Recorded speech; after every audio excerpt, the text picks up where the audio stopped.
بسم اللہ الرحمن الرحیم۔ شروع اللہ کا نام لے کر جو بڑا مہربان نہایت رحم والا ہے۔ ابو شریح زائد سے مروی ہے، کہتے ہیں کہ رسول اللہ صلی اللہ علیہ وسلم ہمارے پاس آئے اور فرمایا، خوش ہو جاؤ، کیا تم گواہی نہیں دیتے کہ اللہ کے علاوہ کوئی معبود برحق نہیں، اور میں محمد صلی اللہ علیہ وآلہ وسلم اللہ کا رسول ہوں؟ انہوں نے کہا ہاں۔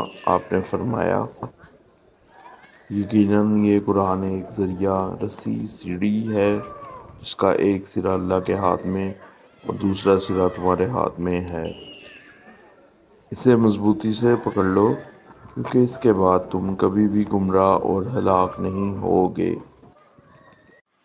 جی السلام علیکم ناظرین و حاضرین، کیا حال ہے آپ کا؟ ٹھیک ہے ناظرین و حاضرین، ابھی میں آپ کے لیے اب حدیث کے ٹرانسلیشنز لے کے آیا ہوں۔ حدیث کا ترجمہ ہے حدیث نبوی صلی اللہ علیہ وسلم کا، اور یہ پہلی حدیث جو ہے یہ السلسلہ سے ہے، نمبر اس کا 920 ہے، اور آج کی یہ پہلی حدیث ایمان، توحید، دین اور تقدیر کا بیان ہے۔ ٹھیک ہے، اس کو سٹارٹ کرتے ہیں۔ اچھا جی، اس کو ابو شریح زائی سے مروی ہے۔ بیسیکلی انہوں نے اسے کوٹ کیا ہے کہ رسول پاک صلی اللہ علیہ وسلم ایک دفعہ ہمارے پاس تشریف لائے اور آتے ساتھ ہی انہوں نے فرمایا، خوش ہو جاؤ، یعنی کہ کوئی خوشخبری بیان کر رہے ہیں رسول پاک صلی اللہ علیہ وسلم۔ تو انہوں نے بیسیکلی ایک گواہی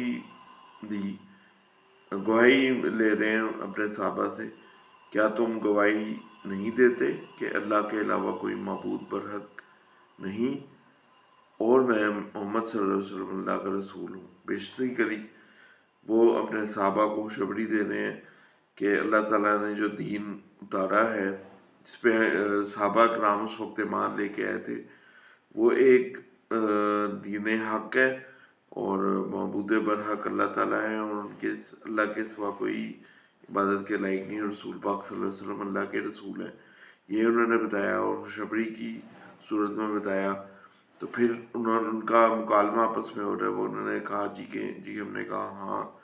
آپ نے فرمایا، یقیناً یہ قرآن ایک ذریعہ رسی سیڑھی ہے جس سے کنیکشن بن رہا ہے مسلمانوں کا، مومنوں کا اور اللہ تعالیٰ کا، جس کا ایک سرا اللہ کے ہاتھ میں ہے اور دوسرا سرا تمہارے ہاتھ میں ہے۔ یہ صحابہ کرام کو کہہ رہے ہیں، اور بیسیکلی مومنوں کو ہی کہا جا رہا ہے۔ اور پھر رسول پاک صلی اللہ علیہ وسلم نے اس ریفرنس سے کہا، اس کو مضبوطی سے پکڑ لو کیونکہ اس کے بعد تم کبھی بھی گمراہ اور ہلاک نہیں ہوگے۔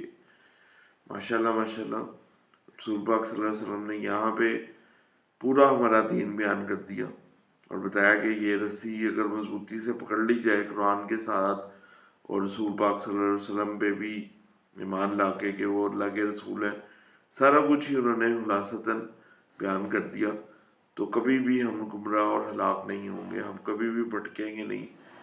بے شک ایسے ہی ہے، یہ دین ہمارا پورا ہمارے لیے زندگی کا ماڈل ہے جو رسول پاک صلی اللہ علیہ وسلم نے اب عملاً پیش کر دیا، اور ہمیں سنتے نبی صلی اللہ علیہ وسلم پہ چلنا ہے۔ اللہ تعالیٰ ہم سب کو اس پہ چلائے اور عمل کرنے والا بنائے، آمین ثم آمین۔ اس کے ساتھ ہی میں یہ کہوں گا، رمضان کل سے شروع ہو رہا ہے، تو آپ سب نے رمضان کا اہتمام اچھے طریقے سے کرنا ہے، اپنے لیے بھی کرنا ہے اور دوسروں کے لیے بھی کرنا ہے، جتنا آپ کر سکتے ہیں کریں، اس کا بہت ثواب ہے۔ اور روزے رکھیں، دوسروں کو بھی روزے رکھوائے جا سکتے ہیں، اس کا ثواب بہت زیادہ ہے۔ تو اس کے ساتھ ہی میں چلتا ہوں اور حدیث کا ترجمہ بھی انشاءاللہ لے کے آ رہا ہوں۔ شکریہ، اللہ حافظ۔